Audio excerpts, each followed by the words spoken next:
So tip number one. Tip number one. Heat guns are hot? No. Oh. Tip number one.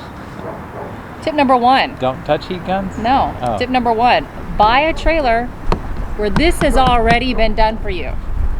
That would be tip number one.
Subscribe to our channel. Hey everybody, welcome back to Our Gold Road. If you've been watching our Good Time Tuesday videos, you've seen us up on the roof of the Avion scraping off the old sealant, getting ready to put on the new eternabond tape. Now that we're done and the roof is all clean, we want to just give you all the tools and tips and tricks that we use to help get this job done, just in case you wanted to tackle a project like this. So let's start with the tools. One of the first tools you're going to need for scraping the roofs, of course, is a good set of scrapers. We got these scrapers from Harbor Freight. They're actually decal scrapers. I'll put a link in the description. They're hard plastic with sharp edges, which is really key for scraping off the gunk off the roof. Now the next important tool you're going to need for this job is your heat gun. We also got this heat gun from Harbor Freight because we're really only using it for this job, so we just got their basic bottom of the line heat gun. You don't really need nothing too fancy to do this job. We got two of them, of course, because one for me and one for my wife. Two tips we have for these heat guns. First off, if there's two of you on the roof, make sure you have these plugged into two different outlets. Because anytime you share an outlet, I know this seems obvious, right? But we have two heat guns on one outlet. That means that when they both run, it's really slow. Second tip is these things get really hot. So make sure you wear the proper clothing, long pants, long sleeve shirts, and gloves. That way you don't burn yourselves like we did. Now the next thing you're going to need for getting this gunk off the roof is mineral spirits and rags. These are going to be the key for getting the gunk off after you scraped everything off. You're still going to need the heat gun, and we'll show you those tips further in the video, but this will get the rest of the gunk off, and this is to wipe everything clean.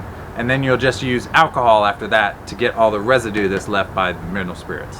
Now let's get into the tips and tricks about how to get this done. First trick we have for you when you get on the roof, and you have your heat gun and your scraper ready to go, is you're going to hold the heat gun close to the roof, close to the material scraping off, and you want to wait for it to bubble like you see here. And then you're going to take the sharp end of your scraper and scrape off as much as you can. This is where the sharp edge of the scraper comes in handy, because if it's dull or melted in any way, it's going to be harder and harder and harder for you to get this material off. Now the next trick we have for you is when you have that first layer of material stripped off, this is where you get the mineral spirits and your rag. You're just going to pour on the mineral spirits either directly on top carefully or pour it onto your rag, and then you're just going to wipe the area where you just scraped. It's not going to get everything off. You're actually going to have to heat up that material again, maybe scrape a little bit more, or if you heat it up real hot, that mineral spirits will wipe it right off. So it's going to be a two-step process. Your heat and scrape, and then your heat and mineral spirits, and that's what's going to get your cleanest surface on the top.